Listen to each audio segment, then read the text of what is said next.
In Kumasi, Ghana, lived Kwaku Mensah, a man known in his neighborhood for one thing: his extreme stinginess.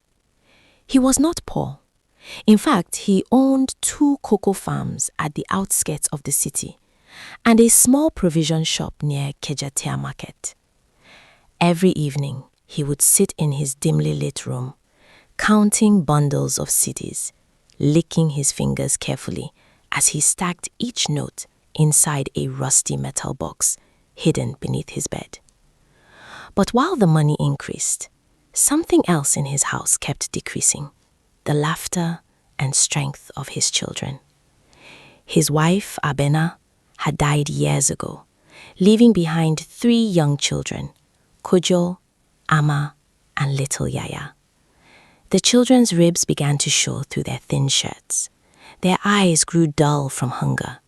Sometimes they would sit outside and watch neighbors cook rice and stew, inhaling the aroma like it was a feast. But Kwaku would shout, "Food finishes money. Water is free. Drink that." The neighbors whispered among themselves, shocked that a man with cocoa farms would refuse to buy gari for his own blood. As this story begins, pause and tell us where you are watching from. Ghana, Nigeria, South Africa, California, Jamaica, Trinidad, New York, Florida, Kenya, or London. We would love to know.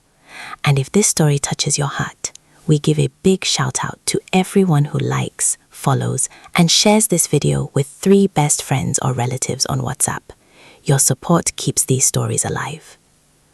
One dry season evening, Kojo collapsed while fetching water.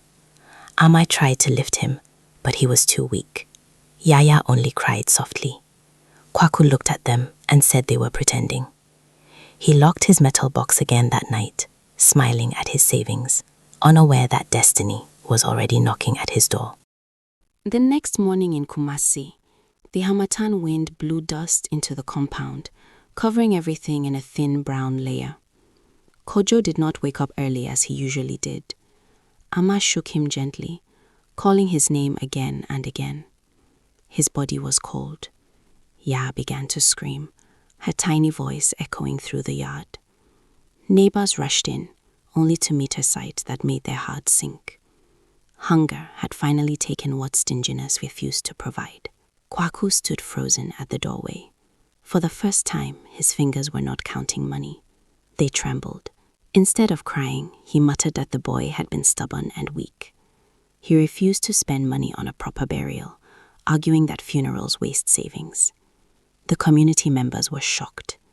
An old woman from the next compound stepped forward and said, "Wealth without compassion is poverty in disguise."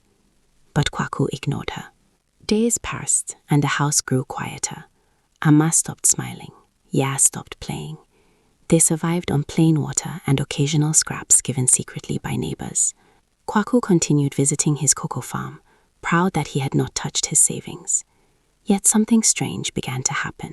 The provision shop sales dropped suddenly. His cocoa harvest was attacked by pests. Every attempt to make more money failed.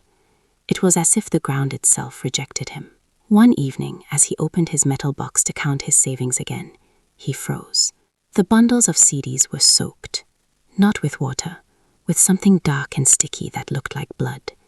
He screamed and dropped the box. The room grew cold, and a whisper filled the air, asking him a question he could not escape. That night in Kumasi, the whisper did not stop. Kwaku stumbled backward until his back hit the mud wall. The metal box lay open on the floor, the money stained and smelling like rot. The voice grew clearer, not loud, but heavy, asking, "What did you save when you lost your own blood?" Kwaku covered his ears, shouting that he worked hard for every cedi, that he owed no one anything. But the room seemed to close in on him, the air thick and suffocating. He ran outside into the compound, sweating despite the cool night breeze. The moonlight revealed something that made his heart pound harder. he saw Kojo standing near the well, thin and silent, staring at him. Behind him stood Ama and Ya, their faces pale, their eyes filled with questions no father should ever face. Kwaku blinked, and they vanished. He fell to his knees, shaking. For the first time, tears rolled down his face. But even those tears felt too late. The next morning, news spread across the neighborhood. Ama had collapsed from weakness. Ya could barely stand.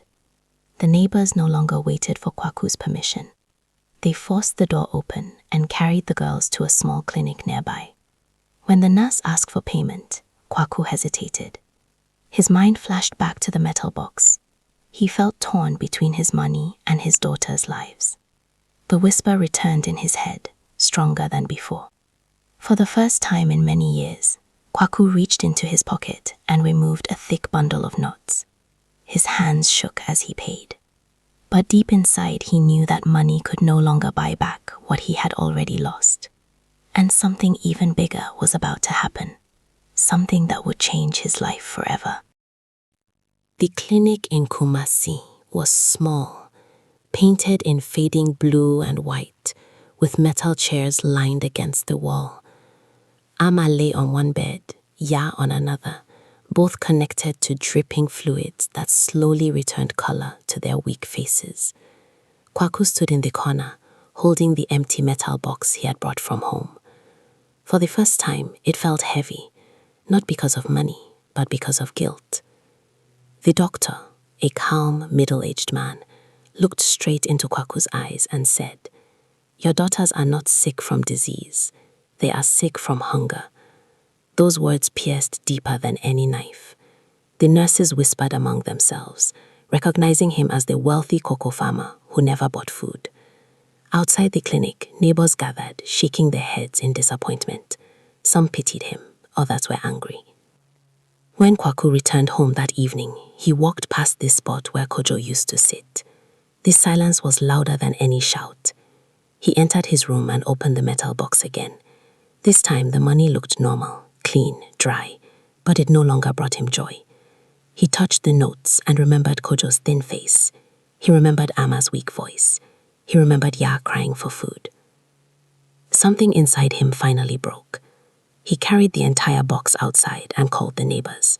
To their shock, he announced that he would sell part of his cocoa farm to provide food, proper care, and support for struggling families in the area. People stared in disbelief.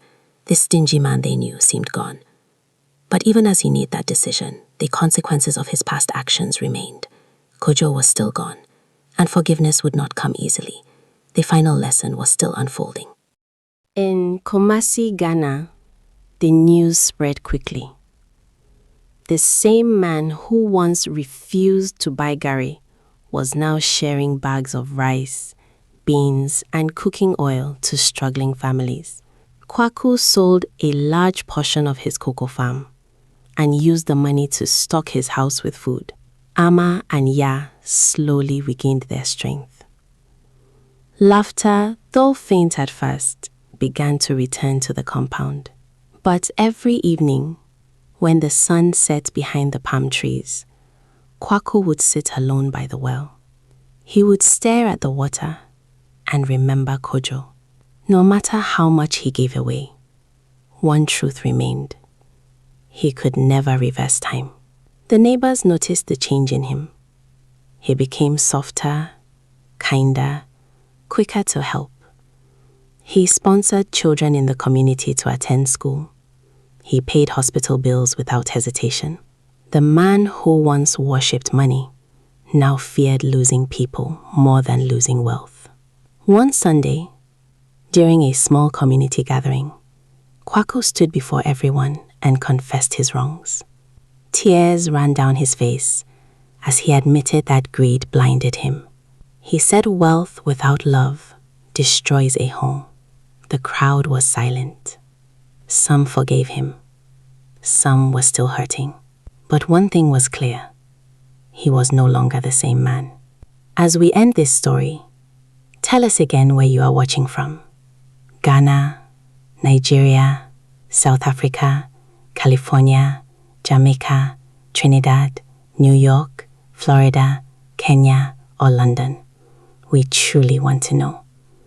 And we give a special shout out to everyone who likes, follows, and shares the story with 3 best friends or relatives on WhatsApp. Even if you choose not to like or follow, please help this message reach others by sharing it with your friends and loved ones. Someone out there may need this lesson today. Moral lesson. Money is important, but people are priceless.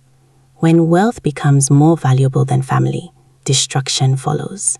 Provide, love, and care for those under your roof before it is too late.